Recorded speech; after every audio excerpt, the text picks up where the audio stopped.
Welcome to The Watching Dead, the officially unofficial podcast for The Walking Dead on AMC. I'm Jim. I'm Aaron. And today we're talking about Season 6, Episode 16, entitled Last Day on Earth. What'd you think of this episode, Aaron? I don't know. I might have a surprising take. Okay.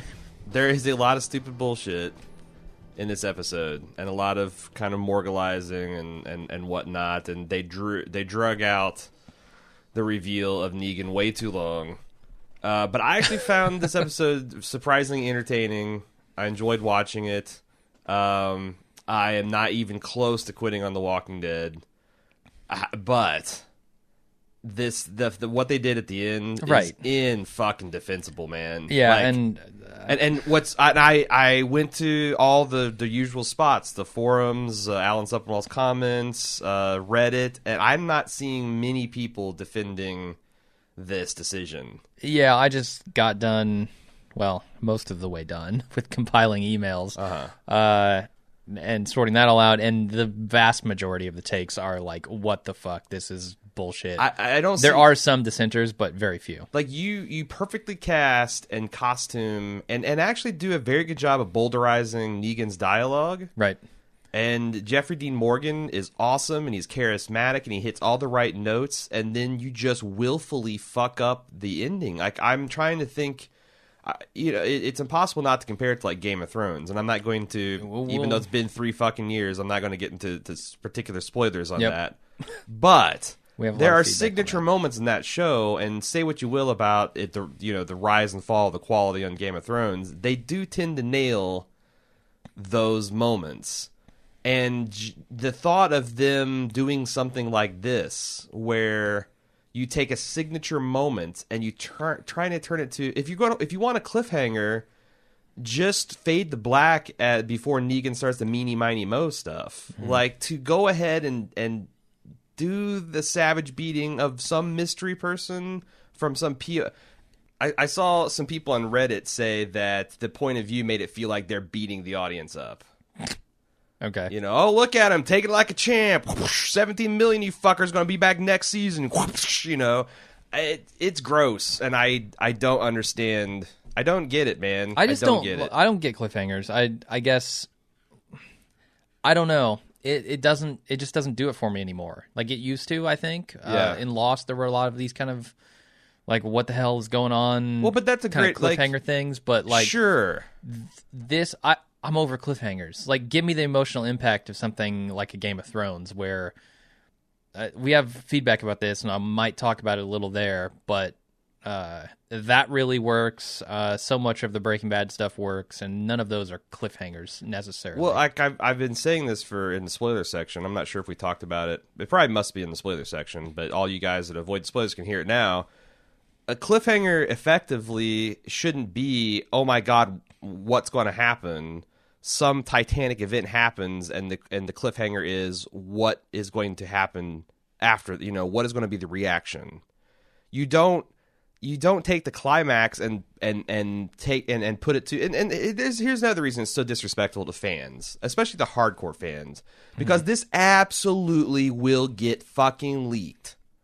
As soon as the casting comes out, as soon as cast photos start coming out, as soon as the leaks come out, and like, is it a better experience for the fan to find out in the moment in a cinematically satisfying way, in a devastating way, or to have it leaked out on some fucking Walking Dead fan site? Man,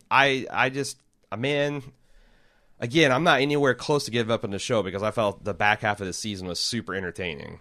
Right. Speaking of spoilers, you're spoiling the entire email section. So, maybe we won't talk about this too much more right now. What did I assume? But overall, overall, I don't think the episode was bad. I think it was a huge, huge clusterfuck at the end. Just big mistake with that cliffhanger.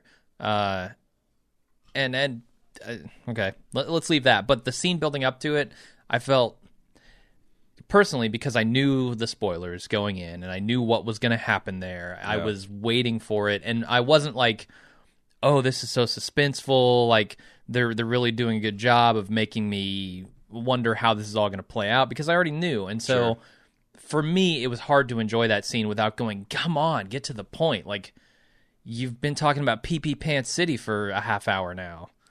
Like, it was...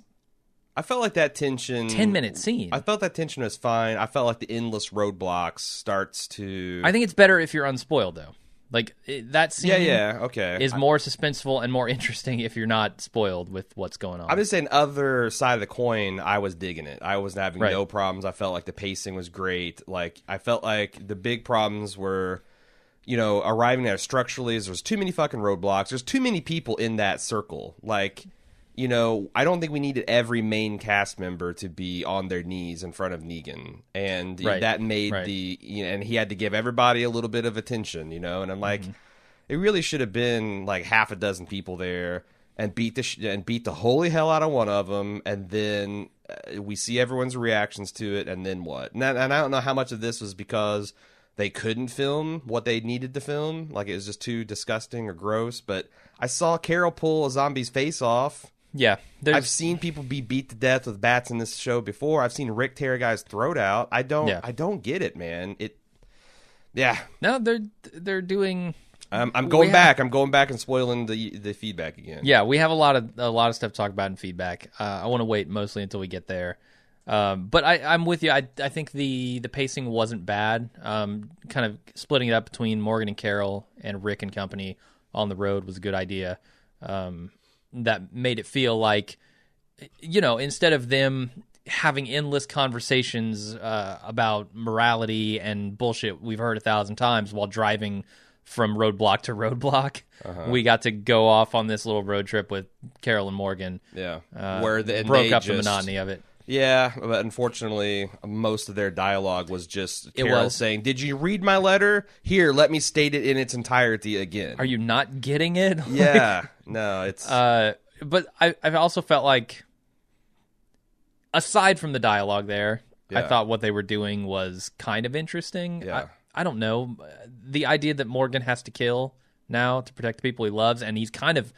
Carol's making the fucking point right there. That she's been trying to say all along, and if he didn't get it before when she said, "Do you not fucking get it?" He gets it now. I would hope. Did you watch any of The Talking Dead last night? I didn't, but some people wrote in to tell me some things about it. I watched quite a bit, and it's like, man, I just once wanted Hardwick to go off script and do some follow-up. Like, I get it, but... Like, come on, you got to speak for like, it's one thing when you've got it divided, because a lot of times we're the minority opinion, right? We like, hey, this is all right, or this kind of sucks, it needs to be better, it should be better, it can be better, but it feels like, I don't know, 90% of the fan base is having this opinion, at least the passionate fan base that participates in online forums and watches things like The Talking Dead. Like, how much can they do this before The Walking Dead kills The Talking Dead as a cash cow for them? Right. Well, I don't know. I mean, I don't fault Chris Hardwick for not asking those questions, because ultimately it's AMC's show, and next season, if he asks those questions, they come back as Talking Dead with Stephen Tobolowsky or somebody else. Well, no, I don't fault him either. Chris. He's getting a paycheck. He's doing the role that he's put on that show to do. But you do wish he had that latitude. And I'm just saying, like, AMC, I think, could be ruining their own show. Although, how else would they go about it? Yeah, and as long as they bring on the celebrities, people are going to watch it. I know. It's a real shame that none of this seems to have any consequences for the show. I don't know what the ratings are like. I haven't checked it out in a while. It's been dipping, but not like, they haven't lost half their audience. You mean it's been dipping like a show that's been on the air for 6 seasons? No, it's not. It's been dipping a lot slighter than that. It's slighter still, than that? Yeah, it's still. I think last I looked, there's still 13, 14 million people watching this thing from a high of like 18. Yeah, so that seems like season 6 type of show, but just one that started off extremely high. Sure. I don't know. You want to get into the recap on this? Yeah, just a couple notes in the early going. I kind of broke things because it was so fragmented, and we're just going around and getting all these. I kind of put some of this together, so kind of roll with it. Hey, before we get into the episode proper, I want to mention again that we're playing through the latest Telltale Walking Dead video game. This is the one that centers on Michonne's story. or as we like to call it, Bad Guy Michonne. We're releasing as a premium product. You have to get it at the club.baldmove.com. Sign up. Now, if you're questioning, like, oh, is this something that I would actually be interested in? Good news. We have 2 entire seasons of Telltale's Walking Dead playthroughs already. If you want to check out our channel, youtube.com/baldmove, you can get all of Bad Guy Lee, which is the first season, and all of Bad Guy Clementine, which is the second season. And, you know, we always strive to make the worst decisions and be the biggest asshole in the game. And we have a lot of fun doing it. It's much more of a lighthearted, poking fun at the universe and game. It's you know what our podcast is like. I think you'll enjoy it. Might be worth $1 to sign up for the club. Anyway, we're going to be playing through that, and we'll have it released this week. Check it out, club.baldmove.com. First up, Daryl Vision. What the fuck? Is this actually Daryl Vision? Yes. Is it ever established that it's Daryl? Daryl? You can or hear is it Daryl clearly, like Glenn moaning or... and breathing. I mean, it's somebody in that. It's a Michonne Daryl Glenn Right. Vision, Right. But I don't know what point it happens like 4 times an episode, and it's dumb. Yeah, it's I guess just showing them in captivity, beaten up, like Being, you know, that you hear some whistle. I mean, it's essentially, I guess, teasing what's going to happen, but you don't know what's going. I mean, well, the whole episode is teasing what's going to happen. Yeah, I mean the build up that's true. starts at the very beginning with this guy getting the shit kicked out of him. I don't know. It didn't work for me. I thought it was puzzling. You see Morgan wandering around. He passes this cardboard sign that says "You are alive" and finds a horse with a saddle on it.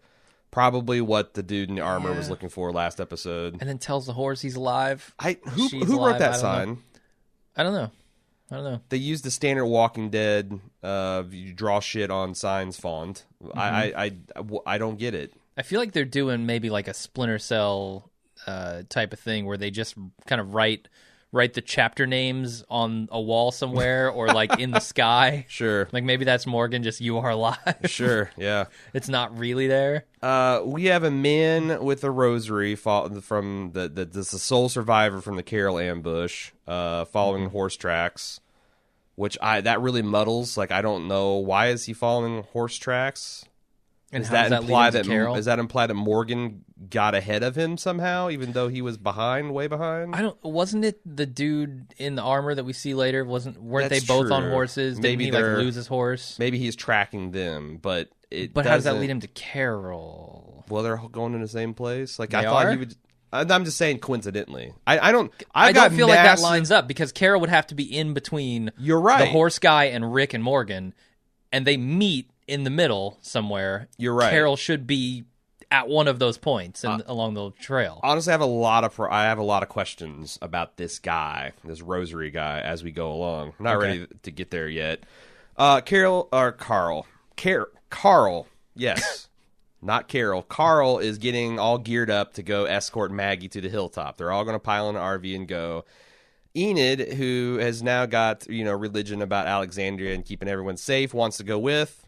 Because why not? Why leave anyone competent behind to guard this place? But Carl refuses because he doesn't want anybody else to die. It's like, I mean, what do you think about Carl just shoving her in a closet and locking the door?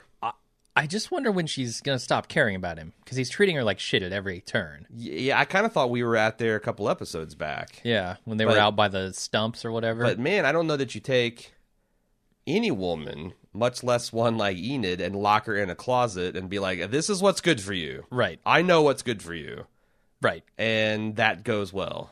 I can't imagine she's going to be happy when he gets back. But they really haven't shown her, like, what does she do? She run away from the fucking, I mean... I don't know. She's got a JSS, man. Yeah. She's got and to then, JSS. And that was also, like, pretty low, Carl. Like, unless this is a plot point that Carl's just being a shitbag teenager and fucking around in relationships like they do. But he seems to... I felt like they were playing it as like Carl knows what the group needs. And he's going to do what he can to protect them. And, like... Sure. This was portrayed as, like, a positive thing for Carl. Really? I thought so. I mean, I don't know. Later on, he asks Rick, like, something about... Yeah, I doing overheard what they need you. to survive. Everything's possible. I'm not going to let people die, like all that kind of stuff. I don't know. It didn't feel like they were particularly casting this as a negative thing. Yeah, I have an idea that I might talk about in the spoiler section of what they're trying to do here. Okay. Typically, it's not great, but it might be what they're trying to do. Rick informs us that Maggie's getting worse, and indeed, we see her, and she looks pretty pale and drawn. Abraham, Rosita, and Eugene insist on going with him to the hilltop.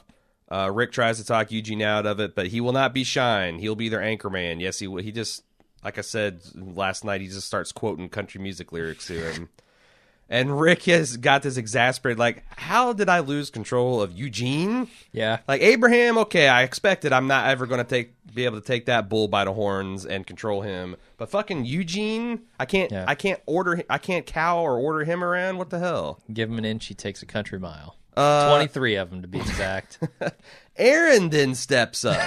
Everyone steps And, like, up. the man who you forced to eat applesauce at one point is now going to demand that he is let on the bus. And, okay. That's fine. Whatever. I mean, if we're really going down this road where everybody abandons Alexandria, let's fucking do it. But it's insane for one pregnant woman. I know. It's the most insane thing that they've done yet. They know they're in a fucking all-out war. If they didn't, they just had a whole bunch of half their other badasses that were off. And let's get this through our heads. Rick, the leader of this group, who's supposed to be there to protect these people at all costs, is going off on some random mission. Yes. Why isn't he back at town instead of leaving Gabriel, who we haven't seen can protect himself, let alone this town, in charge of its defense? He should be there running the show. Send somebody who's a scout out to do this mission and stay back with your people. I mean, Seth Gillum, to his credit, is really selling this post-apocalyptic preacher routine, or like I'm kind of buying that he's a badass, even I have zero evidence. That's the problem. Like he's conveying it with his tone and his face, but I don't buy it yet. I just don't buy it. No, it's hard to get the image of the pants shitting betrayal that just how craven he's been. I mean, talk about Carl locking Enid in a closet. He's going to board up the windows on everybody's houses and take off through the back door. Like right. That's who this guy is. Don't leave him in charge. He promises he'll protect Judith and not fail Rick. And then he says, "Are you comfortable leaving me with Alexander's defense?" That's when the PP time started in for me. I'm like, no, I'm not. No, I'm not comfortable at all. But Rick is. Spencer comes in. The Spencer's like, "Hey, could we make a deal with these killers?" And Rick's like, "Oh, Jesus." I guess if you're taking everybody with you, leaving Gabriel in charge of nobody is fine. Like, how many people can they lose at this point? Yeah. And Rick says, "Well, you tell them to wait. I got a deal for them," which is a badass line. Yeah. But man, in retrospect, it seems so arrogant and cocky. That's the point, right? I mean, we're supposed to really buy into Rick is supremely confident. And that's... I feel like they nailed that part of the comic line, that we were supposed to think that Rick had this under control, and yes, there might be some skirmish, but they were going to win because they always win. Yeah. Because these are our people together. They're smarter. They're better at killing. They will always prevail. And this is kind of the first time where that superiority is well and truly shattered. Yeah, and they did a great job. I mean, hats off to Andrew Lincoln for really... just conveying the full-blown deterioration. And you can see how he gets, like, right in the midpoint of the episode, he starts to get scared for the first time. And then when he's on his knees, like, there's a little bit of defiance and anger there, but it's mostly just like, oh my God, I can't lose any of these people. It's going to be terrible. And I'm going to. Yes. Like, there's nothing I can do about it. There's nothing I can do. There's too many of them. But halfway in the episode, like, I'm thinking, like, is the plan to just turn it, like, if they'd have turned around at the first roadblock and fall back to Alexandria, how do things turn out differently? Well, Maggie doesn't get the treatment she needs. So she's probably dead. Like, this is a real Spock going into the reactor at Enterprise situation. Sometimes the good of the many outweigh the good of the few, or the one. And I honestly don't know why he doesn't just take those guys out. They're like, what, 7 of them at the very beginning? Yes. I'm not sure why he doesn't just destroy this roadblock and drive on through. I guess because he's thinking that he just doesn't... And I don't think any of us were prepared for the scope of the Saviors. Like, Certainly unless you not, read yeah. the comics, the fact that they had this many men and manpower and machine power, like as you know, we'll get to there. Right. Morgan finds Carol and she's in bad shape. Simultaneously, intercut through all of this action I've been talking about, there's some nameless guy who gets ran down by a group of what is presumably the Saviors. He's captured, and this guy, who is a fairly famous character actor whose name I didn't look up, says, "You people don't listen. You wanted to fight us, and now this is how it has to be." And he gets a savage beating, and there's talk of making an example out of him, and he says in between the punches, "For who? All of my people are in the library are dead." And you realize that he's going to be made an example for Rick, but since he's literally a nobody, and we've seen, I mean, it's not like the Rick doesn't understand the Saviors at this point. Yeah. He just underestimated them. Right, and ultimately it doesn't serve as, you know, a lesson for Rick. That comes later in the form of the bat. Really, it just serves as like a jump scare slash, ooh, like boogie sort of thing. Yeah, and that's the big problem with this episode is they took what was a kind of a classic minimalist storyline that rope-a-doped you in the comics, and they just built more. Oh, more and more, and like they already killed Denise. That was the, you know, first message that he failed to get, and they just I guess they just want to make it bigger and better, and then shit the bed at the end with the reveal. Anyway. Yeah, I don't have much of a problem with the lead up to this. Like the way that Rick is slowly realizing, oh my god, we're in trouble now. Okay. I kind of like that stuff. Can we talk about Jason Statham's LG G5 commercial? If you want to. I there's some of these things I just feel like I have to comment on. Like, what is the point that of being Jason Statham? The world became Jason. Yeah, that you get an LG phone and everyone is Jason Statham. I don't know. Maybe that your life turns into an action hero movie.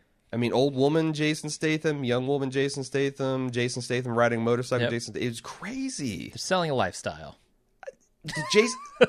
The Jason Statham lifestyle. All Absolutely. All right. You get this phone, you will have his life. All right. It's making me want to shave the beard and go to stubble. Anyway, so the RV's trucking down abandoned roads between Alexandria and the hilltop. Maggie's looking increasingly rough. Rick asserts that as long as it's all of us together, that we can do anything. And Morgan, in another scene, is I got some rough transitions here. Morgan's patching Carol up, but he says, "Hey, look, you need stitches and antibiotics, or you're going to die. We need to get you back to Alexandria." And she is refusing. I like how she's she sees where this conversation's going. Mm-hmm. Oh, you need treatment, Carol. Mm-hmm. She rolls her eyes at him. Right. Right. Ugh, this again. Yeah. Abraham rounds a bend and sees a roadblock and says, "What the bitch?" Because there's a small band of saviors. Yeah, it's like Abraham. He works best in moderation, and when they try and do too much with him and his one-liners and creative cursing, I start to roll my eyes. Yeah. What the bitch was one. He does another one later, and then he has the classic, which is great. The up the shit creek with our mouths open. That one's great. I feel like they should have a panel of 14-year-old boys, and they should be like, donkey licked. And if they go like, "Oh, badass," or if they just all giggle, like, okay, scratch that one off the list. What the bitch? Giggles. Up shit creek, neck deep with her mouth open. Yeah. Okay, I mean, that's like, there's got to be an easy way to know what of these crazy ass word salad swears are going to work and what's not. Yeah, and I also just don't want it overused. Yeah. That's the thing that concerns me, is they're trying to go too hard with Abrahamisms. Yeah, so there's a small band of saviors. There's like 6 or 7 of them. They got this wretch from the intro sequence who's described as someone with a whole lot of someones who didn't listen. And he says, "Here's the deal. Give us all your stuff. We're going to have to kill one of you, but then we can move forward." Rick says, "That deal sucks. I want all your stuff, and I don't think I have to kill any of you." And I kind of like this dialogue because, again, Rick is just like, "Yeah, well, I won't have to kill any more of you." I thought that was all really good. Yeah. And some guy comes and spray paints the guy on the road, which I'm like, surely he's not just, because it looked like he just made 2 lines and like he's in the middle of a cootie shot or something. And I remember in the live watch, I'm like, what are they going to do? And then they roll him over, and I'm like, was that like spray adhesive and now he's stuck to the floor and or the road, and they're going to dare Rick to? Is this like some kind of crazy morality play? Yeah. No, they just sprayed paint a red X on him. Like, what the fuck? Right. That's part of the lesson, I guess, but the lesson doesn't really pay off until the very end. No. With the bat, not with this X guy. Again, one too many layers on this parfait. Yeah. Again, I don't know why he doesn't kill him. They could have taken him. Yeah, easily. I don't know if that fucks up the Savior's plan, because another criticism is, since they made this so fucking elaborate, you start to wonder, how did the Saviors actually pull this off? This is, again, like I've said many times, this is like the Joker in The Dark Knight Returns. Like, how did he know that the helicopters were going to go down this street and the Batmobile was going to do this, and that, you know, like, did he have like every fucking street in Gotham with garbage trucks with RPGs or what? Yeah. Did Negan have every single county road and suddenly rural suburban Washington D.C. area like logged and mined? And right, it's an even bigger problem because the same people are showing up in multiple locations, which implies that they know the exact route they're going to take. Yeah, not always, but they're leapfrogging, right. and maybe they got we know they got radios and they got effective scouts, so maybe they're you know, orchestrating all this stuff. But some stuff like the logging thing, you know, they must have known they had to go down this this road, and it's not clear to me how exactly they made all these connections work. And again, if you want to make something bigger and better and more badass, that's fine, but you can't do it to the point where your audience is scratching your head and like, okay, how is this happening? Yeah.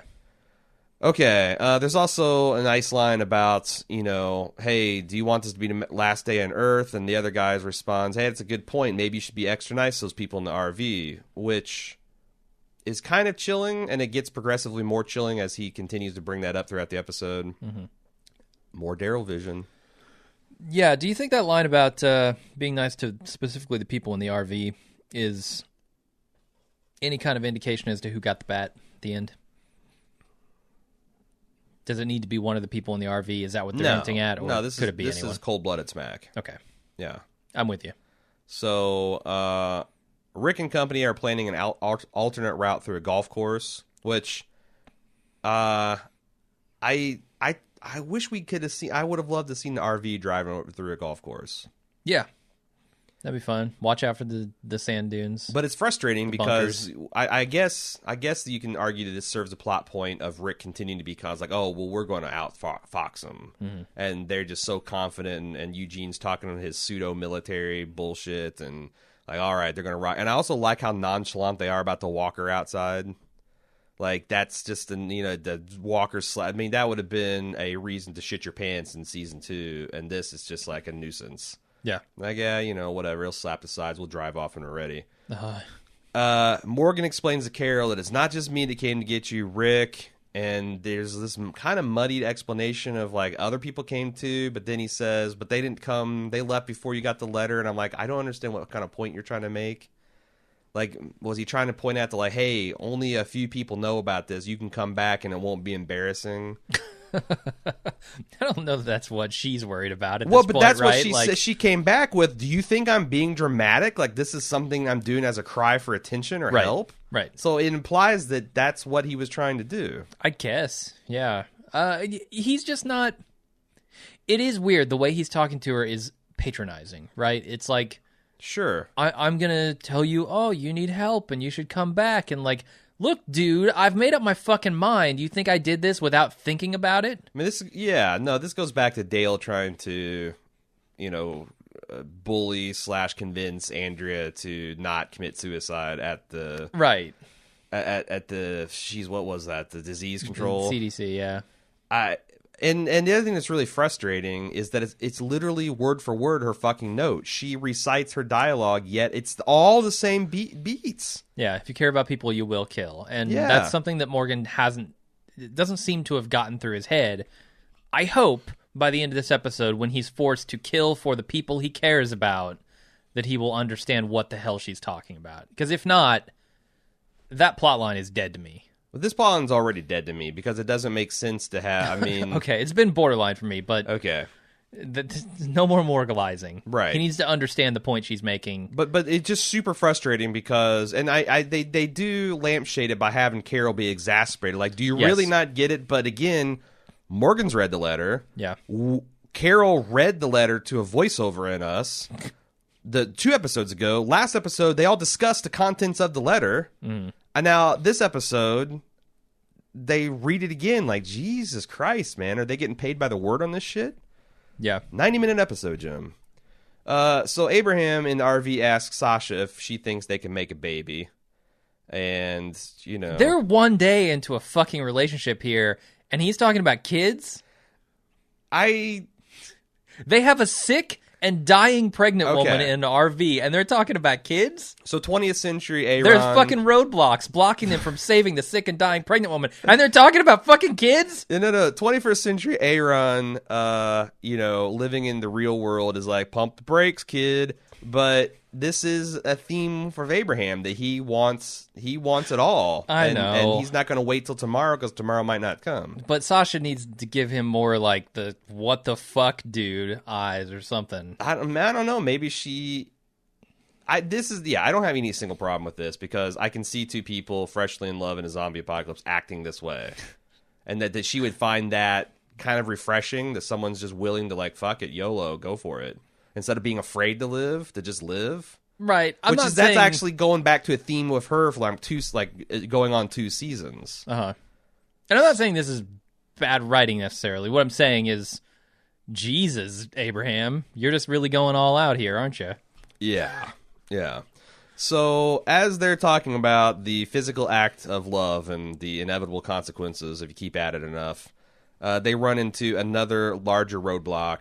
And they just back away as the saviors are menacingly firing guns in the air at them. Wasting ammunition when clearly they don't. That's I don't like know a if show they of have strength, though, right? Right, but like I've got, yeah, because Rick's thing is like, oh, they're low on ammo, they're using spears, firing in the gun. I thought was the same way as like some kind of threat display that an animal makes. Sure, or if you're low on ammunition, you want to maybe expend a shitload of it right up front. Like, awe and shock and awe and get them to back down. Mm-hmm.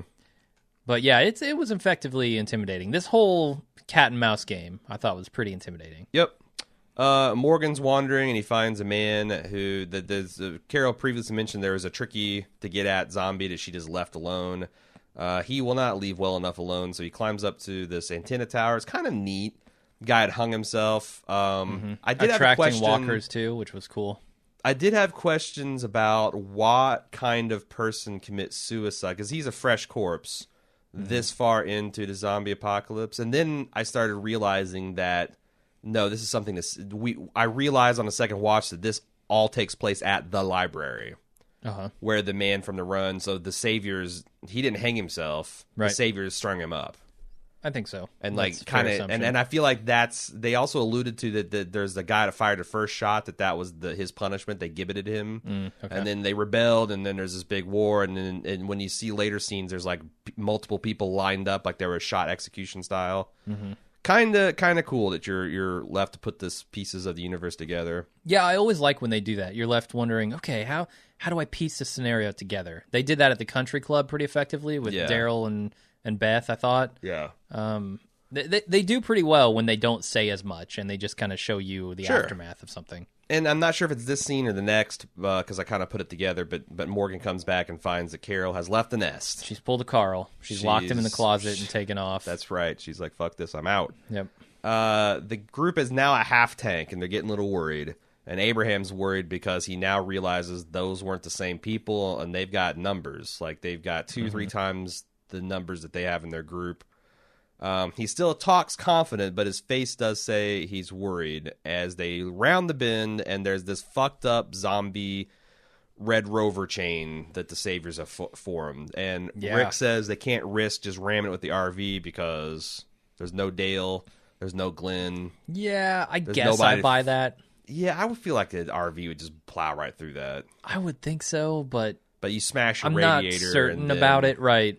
What are you going to do? When you're stranded on the road with a dying woman, like, None of that's good. Yeah, and you know, obviously people set this as... That's the thing, like, I don't know why they just don't back up and go away, because my first thought is this is going to be an ambush, and this is the most ludicrous thing. One of the most ludicrous things in the episode. The Saviors doing this, firing, like, God, this is the Terminus all over again. Hurting people by shooting at their feet. And at one point, they shoot the hatchet out of Rick's hand. Like, get the fuck out of here with this bullshit.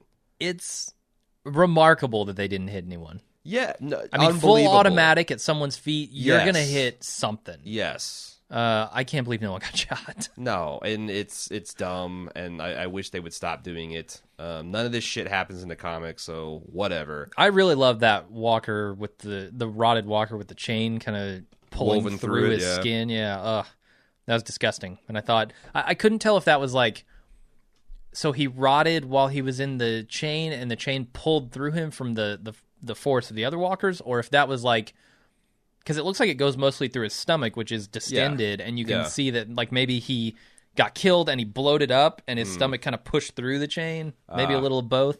Yeah, I don't know. Either way, really effective. Good job, Nicotero, on those effects. So Rick hacks the zombie chain in half, and they all kind of fall to the wayside for some reason, and they're piled back into the RV, and they get out. Well, Rick specifically like grabs one at the lead of the chain and pulls him to the side of the road, and then kicks him in the knees so he drops down and kind of holds the chain there. And then Sasha, I think, gets zombie kill of the week with the triple headshot. I mean, she just and like all those zombies go down. What is like shooting fish in a... it's like zombies on the line, fish in a barrel. But she lined him up. It took some skill. Sure. She gets it. Sure.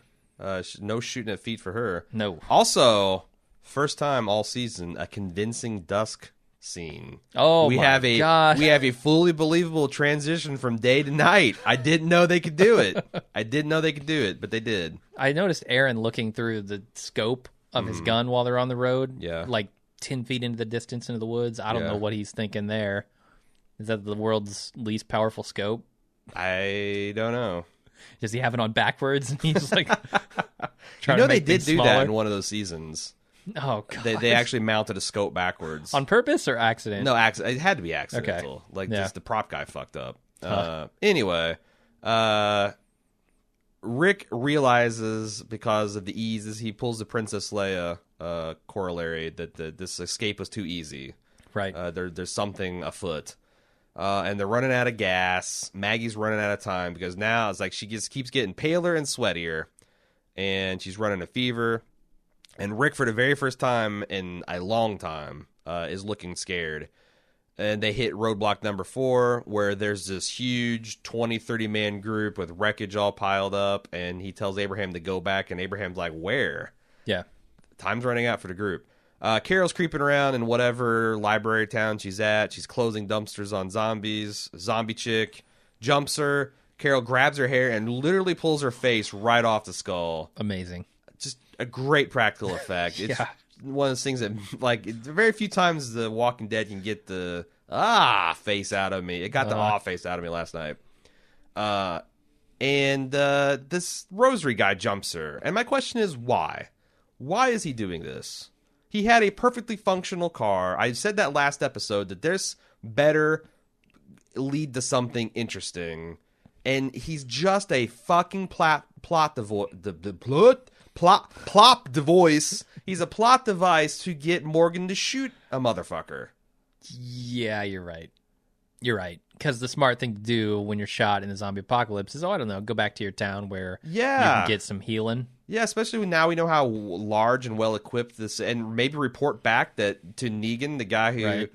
I mean, I guess you could meta explain that now that we know Negan's such a crazy guy, that if you reported back that everyone got waylaid by a single woman with a submachine gun sewn in her Carhartt inexplicably, that he would just baseball bat you to death. But still, he's like, I'm going to die anyway, even though I could have gotten my car and not died, and I just want to watch you slowly die, and then I'm going to get bummed about it and threaten to walk off, and then it's dumb. Yeah, no, I mean, you hit it. It's a plot device. You can hear the click-clack of the keyboards in all these scenes, and it's really dumb. Anyway, So he shoots her in her arm. He begins the torture game. We get more Daryl O-Vision. Rick lies to Maggie about how well they're doing. Just bald-faced lies. Oh, yeah, there was gunfire, but we got through them saviors, and we're well on the way to Hilltop. And she's like, well, we left it as daytime, and now it's dark, which could be in 5 seconds in this universe. But I saw the sun setting, so it's been a minute, Rick. You're lying. Why? Yeah. Carol laughs at the guy that is killing her because this is what she wants. I feel like... Yeah, I think so. I mean, it's interesting because if this was what she really wanted, she could have just let the saviors... Right, it's not... I guess it's not what she wants, but now that it's happening, it's like, well...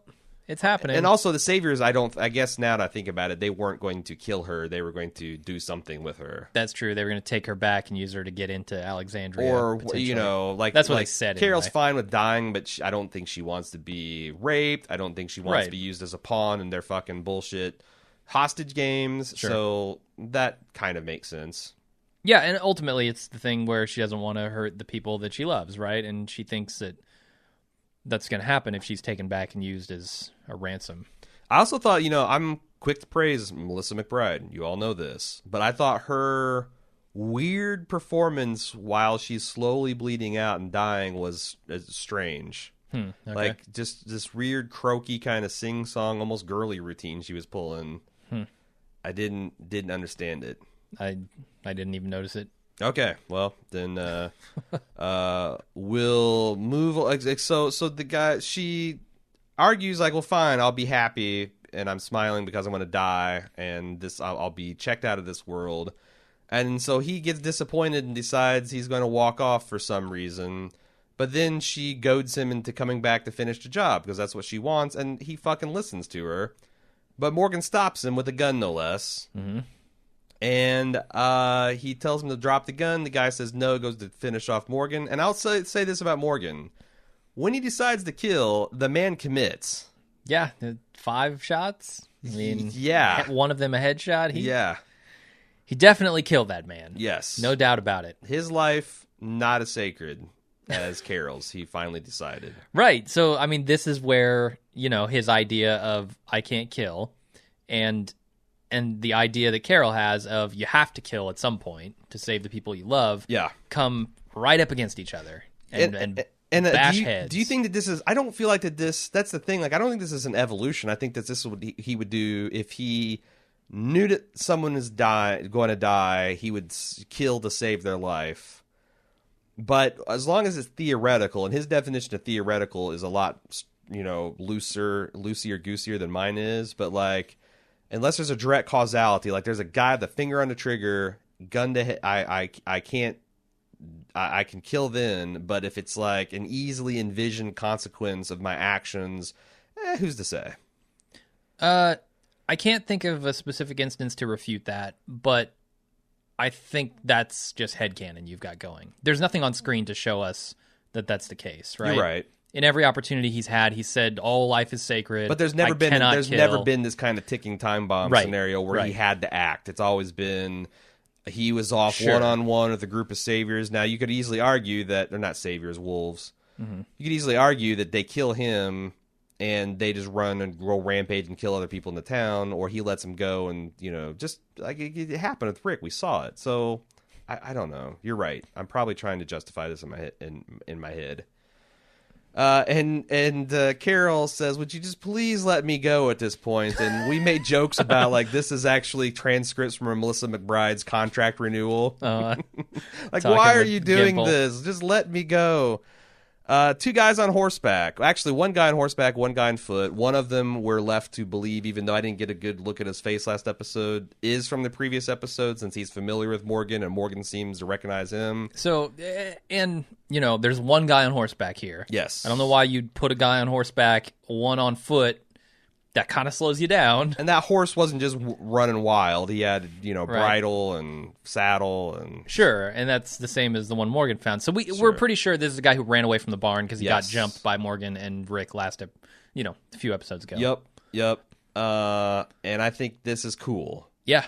Yeah. Like, I'm all about dudes in full armor riding horseback with lances. That scene, I want to know more about what crazy world they're from. Yeah, and it still, with all the savior stuff, we could have gone right back into the we got to kill everybody we see sort of mentality, which Rick was on for a while and Daryl was on for a while, and they've all flip-flopped since. But now it's legitimately still a question. There are people out there who are good. These guys are from the Jesus school of First Contact. Yeah, they're going to help you out if they can. Well, they're not going to try and steal your truck and they're not going to drive it into a river with all the supplies inside. Sure. But they will shake your hand. Yeah. That's the special Jesus touch. That's the handshake? No, the stealing and the running of the rivers. You're right. So it's the same school of thought. It's just he's from a more extreme branch. The group then comes up to the 5th roadblock, which is where Abraham... Can I talk about Jesus for a second real quick? Because it's becoming a lot more apparent given the deal that they have with Negan here at the hilltop and the way that Jesus goes about that first encounter with Rick and Daryl. He's trying to steal these supplies from them. And I get the impression that that's because this 50% thing is putting the hurt on them. Yeah. And Negan says it, right? Like, I don't care how you have to do it. Sure. You're going to give us 50% of your stuff. If that means you go without, you got to beg, borrow, and steal more. Sure. So now it really gives like a retroactive you're right. Justification for him trying to steal this truck. Sure. Which I liked. Which is an interesting economy. It's a beggar thief economy. That like you can literally have Alexandria stealing from the hilltop, and then so like it doesn't seem sustainable what Negan's trying to do. It seems at the very least limiting to the people outside of Negan's core group, right? Yeah, yeah. Like he'll prosper, he'll flourish, because he's getting presumably way more than he can use. It's kind of like the locusts and the ants. Like if the locusts take over and starve the ants out, well then the locusts are going to have to tend farms, and that's not fun. Like you gotta do some animal husbandry here. Like you can't just be a out and out parasite. Which I don't know. I mean that's the thing. Like Negan seems.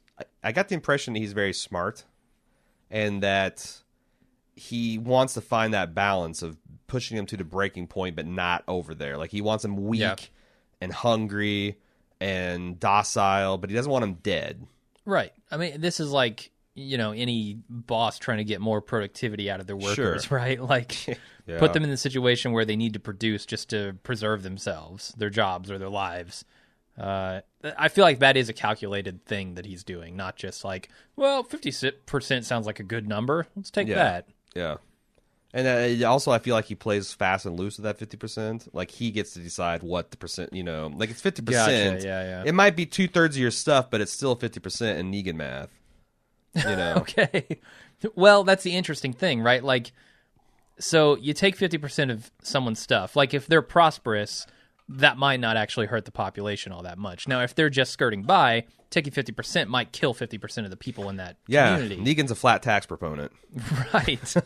Right. But so that encourages them to get more. But as they get more and more, like as they steal or beg or borrow more, that 50% goes up. I mean, it stays at 50%, but the amount that he gives them, that they give him is more. It's like the first dollar you earn is always the most important, right? Because that's always going to get spent. Your millionth dollar is not as important because, you can blow that on hookers and blow. You can blow it on blow. You can buy a yacht. You can invest in, but, it's like that first dollar goes in your belly. Yeah. You got to have that. So, I see what you're saying. So it kind of encourages, like, is he starting savior franchises? Like, it seems like it. Like you got to stop being good people. You got to go out. It's like a multi-level marketing scam. Like you got to go out and rape and pillage. Talk to your friends and family members. Get them to buy this bullshit soap on a rope. I don't know. You're growing crops? No, go out and vitamin water. Get in on it. Yeah. Exactly. So the group comes up to the fifth roadblock, which is this massive pyramid of logs, and Eugene's flipping out because there's like evidence of heavy earth moving equipment, and like these guys just seem like they're really put together. And Abraham asserts that they're neck deep up shit creek with their mouth open. Mr. X, the wretch that got super glued to the road earlier in episode, now gets thrown off a bridge and hung. Aaron says he wants to try to take a shot at the chain. I'm like, get the fuck out of here with that. Yeah. What is this? You can't. Whatever. It's a tough shot. And as Rick is freaking out, the guys light the logs on fire, and the taunter, I'm going to call him Mr. Handlebar Mustache, says, you treating your people good, aren't you, Rick? You better get off going where you're going. And it's really creepy. From nowhere. Yeah. Just kind of from the woods. Really creepy. I still think that in final analysis, I could have done with about half of these roadblocks. Same effect. Really? Gotten into a 60-minute episode. I liked how they snowballed, and they kept getting more and more scary and elaborate. And, But the practicality of how, I guess the most direct route and the second most direct route, but I'm with you on that, yeah. Maybe that explains why Negan was so patient about, these first contacts and learning more about them, and like they know so much more about Rick than he does of them at this point that they can do this kind of predictive stuff. But anyway, Eugene now has a plan, and it's a noble one, that he's going to sacrifice himself potentially by driving the RV as a decoy. It's going to be dark soon, as we can see. It's getting very dusky out. And in the cover of darkness, everyone's going to pile out of the RV, and Eugene's going to lead the Saviors on a merry chase. Yeah. Seems like a reasonable plan. Sure. Solid plan. I'm glad they grabbed the stretcher. I thought Abraham was just going to hulk up and carry Maggie in his arms for miles. No, but which I would have bought. Sure. But doing a litter, that's definitely the way to go. Yeah. And there's a moment that they're really pushing this Eugene stuff on me a little bit too hard, where he's like, how come you never let me drive the truck? And if I'm Abraham, I'm like, because you fucking shot it, asshole. That's essentially what he says. I didn't think you could. You couldn't. Yeah. At that point, he certainly couldn't. And it's like he's a little bit of like the 6-year-old that wants to do it by himself, and after Daddy boosts him up and says, see, like Abraham says, you're not ready, you need me to protect you. Eugene says, fuck you, I don't. Eugene got stole. Just because you bit a dude's dick doesn't mean that Abraham was wrong in saying you need protection. Right, especially at the point of truck driving. Like, Eugene didn't come about this because people gave him an opportunity to get hard. Well, he got hard because he had to. And he explicitly lied to them and intentionally looked weak and pathetic, but knowledgeable, so that they would take him in and do everything for him. So, your plan worked, dick. Right. He didn't want Abraham to think that he could do these things. You were a survivor by being a social chameleon and by being a liar. Yeah. You weren't a survivor because you were a badass. Right. Just because you got a ponytail now does not mean that you get to talk shit to Abraham. But they hug it out. Yeah. So that was nice. And I got to say, Bear McCreary really pulled a score out of his ass, because I'm like, I don't really even care much for Eugene other than comic relief. But I'm like, wow, Eugene might die. This is like Eugene gonna die music. Yeah, I definitely felt that. And I actually like the moment between Abraham and Eugene. They've had a very rocky relationship, and I think the idea that Abraham would come to have some respect for Eugene after all the shit he's pulled is a pretty big thing for those two characters, and I got mostly on board with this scene. I liked it. The other things that I thought you could spin it as, Abraham just knows that he needs to patronize Eugene, because if he doesn't, Right. But you give him an inch. Yeah. Give him an inch. Oh, man. He's going to be unbearable from now on. Well, you got to do what you got to do. He's going to want hugs every day. It's the worst. I said the last night when we were watching this, like, if Eugene comes at you, do you flinch? Probably. He's not a small guy. Well, but I'm just thinking, like, if it looks like he might get on his knees. Okay. If it looks like his knees are buckling, I'm definitely jumping back. Like, I'm talking to him, my eyes are locked on his knees at all times. Yes. That's looking for the band, and I'm out. And that's like when, at the end, when Negan's got him on his knees, do you think Eugene's like, I got you right where I want you? Right? The perfect time for a dick bite. Come here a little closer. He just wasn't counting on a baseball bat. Give him the extra reach. It's true, yeah. It put him out of biting range.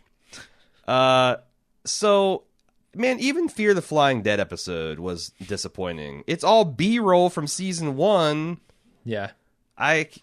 With Nick staring up at the plane that flies overhead. Just, God, I don't know. This shows its execution, what they think the fans want, and what they think. Like, their marketing team needs to be fucking fired. Their marketing team is doing a great job.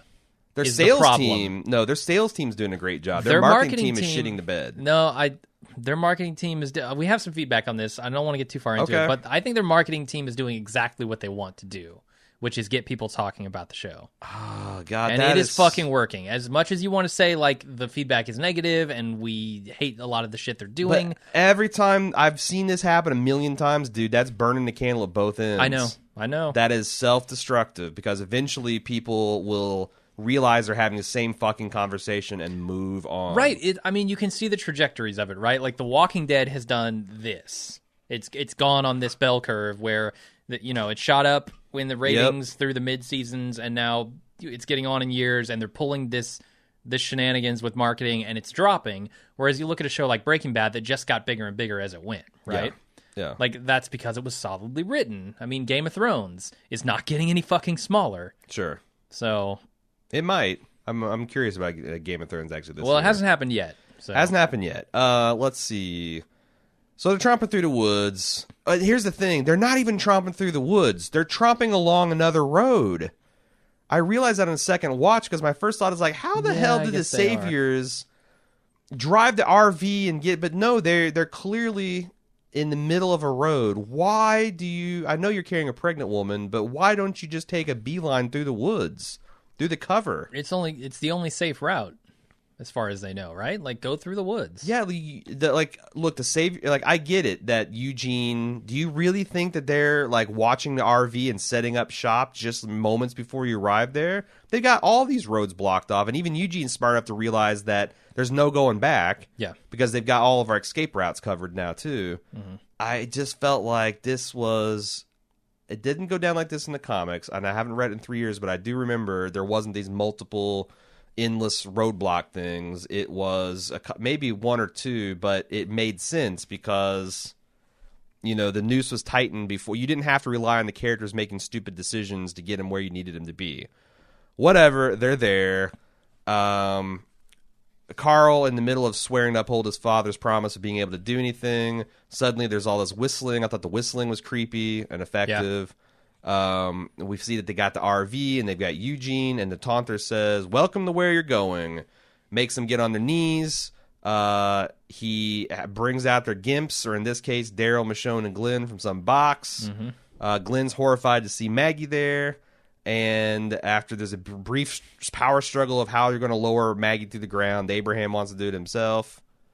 The taunter doesn't give a shit. They introduce Negan, as played by Jeffrey Dean Morris, and he is awesome. Nope, not Morris. Morgan, god damn it. And he's awesome. Yeah, fantastic like performance. I love his dialogue. Like, it's funny in a grim way. It's charismatic. It's just great. He looks exactly like I would want Negan to look. Yeah. He acts exactly like I want him to look. Mm-hmm. It's not his fault the cinematographer fucked up at the death scene. So, we had talked about this, knowing once we found out, they're going to go into this Negan plot line. We had talked about kind of the defining trait of Negan, which is, for people who don't watch the comics, and I don't know if you're getting this from the show, but he curses a lot. Yes. That's kind of his defining trait. Now, I feel like they may have undermined his ability to be intimidating through his language by kind of making all the Saviors a clone of him. Sure. All of the Saviors come in with this, like, saying shit and saying PG they're palace. all PG-13 profane. Right. And that's the other thing that undermines him, is all he can say, the worst he can say is shit. And then the rest of it is pee-pee pants time. Yeah. Shit, bitch, damn, hell. Right. Typical TV donkey cursing. dick. So how do you feel like now that we're at it and we can talk about his trademark cursing, how do you think they did? I think it's great. Okay. I don't have a single problem with it. He didn't. The only problem I have, and I think they're doing this as well as they can on cable. The only problem I have with it is they undermined it by not having him stand out enough through his dialogue, because everyone on his side is doing that. I kind of agree, except for he's doing it so much better. He's like okay. He's just his so much further above the replacement level actor of the standard Savior, and he's so much better. Yeah, he's a star. He is. He's and fantastic. And as soon as I heard that he was being cast, and I remembered his iconic role as the comedian in The Watchmen, I'm like, oh, this is going to be fucking great. And it is. It is. Just, you know, and Lucille looks great. It's all awesome. Like Glenn's outburst and his, you know, correcting of that was all great. It's building up the tension. But then the decision to make this into a cliffhanger starts fucking the moment up the second he starts playing Eeny, Meeny, Miny, Mo. Because then they have to start messing around with his cadence. They got to stop sing. They got to sing. It's cuts, like, who's he pointing at when he's talking to? And where's, like, it's like they're doing all these games and all these bullshit edits. Yeah.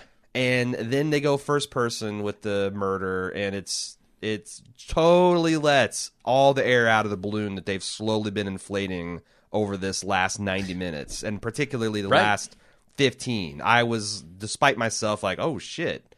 And God, I'm so glad that you popped my cherry last week on the spoiler section, because man, if I had not known, if I'd have gone in there not knowing that they were going to pull that bullshit, I would have climbed the wall.